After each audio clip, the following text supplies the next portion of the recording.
Morning. આજે આપણે ક્લાસમાં ચડતો ક્રમ અને ઉતરતો ક્રમ શીખ્યા ને। તમને બધાને ખબર પડી ને?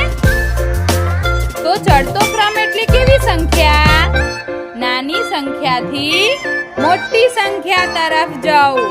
અને ઉતરતો ક્રમ એટલે મોટી સંખ્યાથી નાની સંખ્યા તરફ આવવું। તો ચલો આપણે સરસ મજાની પ્રવૃત્તિ કરીએ। ચલો બાળકો, અહીંયા જુદા જુદા અંક આપ્યા છે, તો તમારે કોઈ પણ એક અંક ઉપાડવાનો છે અને આજે આપણે ચડતા ક્રમમાં અંક ગોઠવીશું। તો ચલો ફટાફટ એક અંક ઉપાડીને ચડતો ક્રમ ગોઠવજો।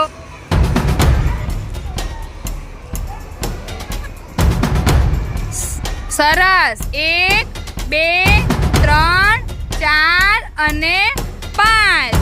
તો જુઓ બાળકો, અહીંયા ચડતા ક્રમમાં સૌથી પહેલા કઈ સંખ્યા આવી? પછી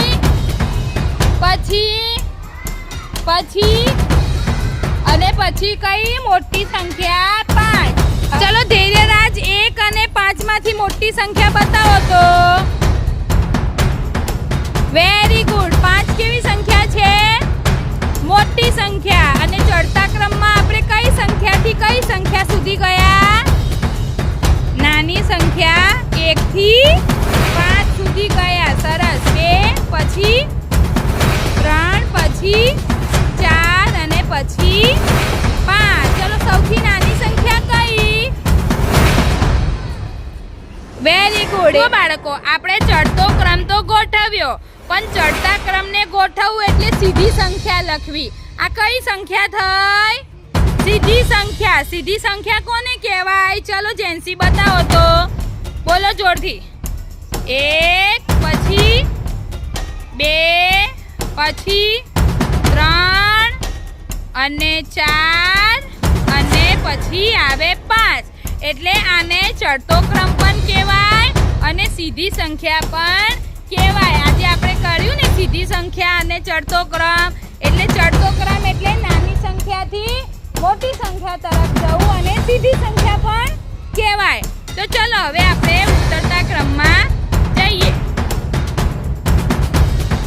તો બાળકો, આ થયો ચડતો ક્રમ। નાની સંખ્યાથી મોટી સંખ્યા તરફ જવું એટલે ચડતો ક્રમ। ચલો બાળકો, આપણે ઉતરતો ક્રમ ગોઠવીશું। ઉતરતા ક્રમમાં શું હોય? મોટી સંખ્યાથી નાની સંખ્યા તરફ જવું।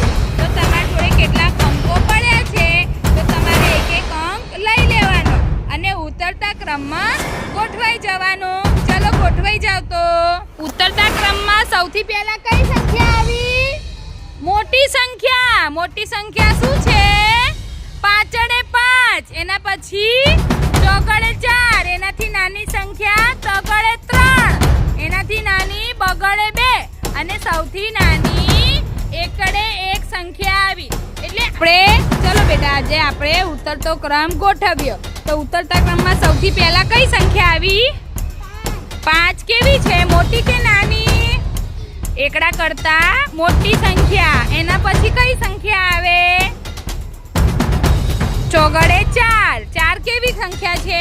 5 કરતા નાની। પછી એનાથી નાની સંખ્યા કઈ? 3। પછી એનાથી નાની સંખ્યા? પછી એનાથી નાની? Very good. તો આપણે કઈ સંખ્યાથી કઈ સંખ્યા સુધી ગયા? મોટી સંખ્યાથી નાની સંખ્યા તરફ ગયા। એને શું કહેવાય? Very good. શું કહેવાય?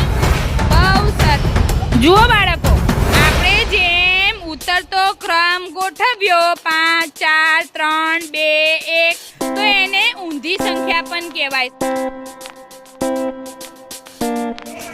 જુઓ બાળકો, આ થયો ઉતરતો ક્રમ અને ઊંધી સંખ્યા પણ કહેવાય। મોટી સંખ્યાથી નાની સંખ્યા તરફ જવું એટલે કહેવાય ઉતરતો ક્રમ। આવજો। તમને ચડતા ઉતરતા ક્રમની ખબર પડી?